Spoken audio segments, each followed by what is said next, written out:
My name is Rick Massimi from Decatur, Texas, and the horse is Smart Chica Trasha, and he goes by Little.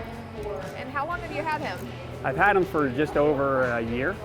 Picked him up last year from Brian Bell Performance Horses. I started riding when I was, 4 or 5 years old with my dad, and then I saw my first reiner when I was about 7 or 8, and he was at Palomino doing a sliding stop and turnarounds, and I said, man, one day I want to do that. But then life happens, college, career, wife, moving, and one good thing that came of COVID is that during the lockdown it got me back into riding. I started reading books on trainers, watching some YouTube videos, and realized this is something I can maybe do.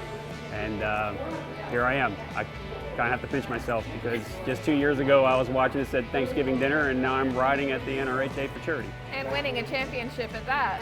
Yes, it's kind of unbelievable. That's awesome. Can you tell us about the run that got you to this win? I scored a 209, and it was actually one of my better runs all year. I had 3 fantastic stops with him. I mean, he is a massive stopper, and it's just incredible. And I've been working on my stops all year, and that's been kind of my Achilles heel because I'm overthinking and overworking it.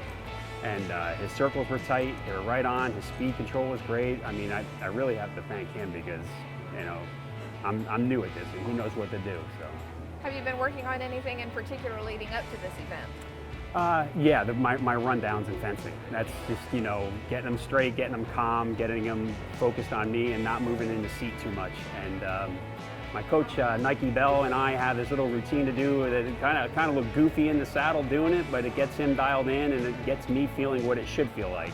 And it just comes together, And the funny thing about this run is that my warm-up, I was warming up with Brian. Nike was under the weather.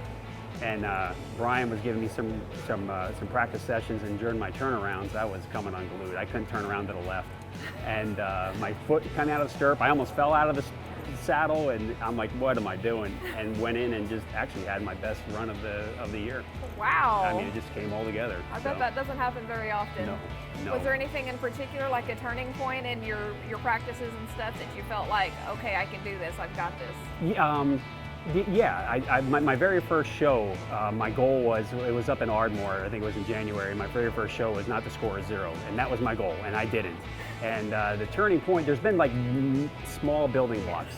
You just start picking up field timing and balance on certain things, how the horse feels, how the horse rides, how the head is, and all of a sudden you hear the coaches all the time telling you to do something, but then all of a sudden you're like, I now see what they're talking about. So it just wasn't one thing, that's for sure. It's been a series of things. Great. Where do you plan to show next? I honestly, I don't know. I really don't know. I guess probably, I would imagine Ardmore next year. Okay. I think that would probably be our next show. Very good. After some well-deserved time off for both of us. Yes. And who do you want to thank for helping you get here? That's a tough one. My dad, he passed away when I was 26, and he was the one that got me into horses. He was the son of Italian immigrants growing up in the Bronx, and he learned to ride in New York City. And there's pictures of me very little on a horse with my feet not even reaching the stirrups, and I have to thank him. And of course, the obvious, my wife and my trainers, So it's, Brian, Nike Bell, Eduardo, they have been fantastic at Brian Bell Performance Horses. They've been extremely welcoming. And then also a little bit of another shout out, Dave Moore and Nikki Tyndall down in South Florida. I was living down there originally, and they were the first 2 that I met up with and kind of, said, hey, I want to do this. And they took the time to, give me the first kind of break-in moments, and this is raining, and fell absolutely in love with it. And my career allowed me to move to the Fort Worth area, and here I am.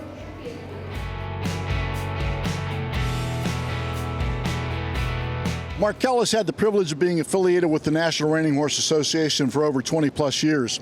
And fortunately or unfortunately, I've been representing Markel for almost all those years as well. We are a very integral part of the horse industry. We intend to remain an integral part of the horse industry. When you look at organizations like the NRHA and NRCHA and other organizations that we have had the good fortune of representing, it's about what we can do for the people through the products that we have to offer, that being not only livestock mortality, but commercial equine insurance, farm and ranch coverage, and also commercial liability and professional trainers liability.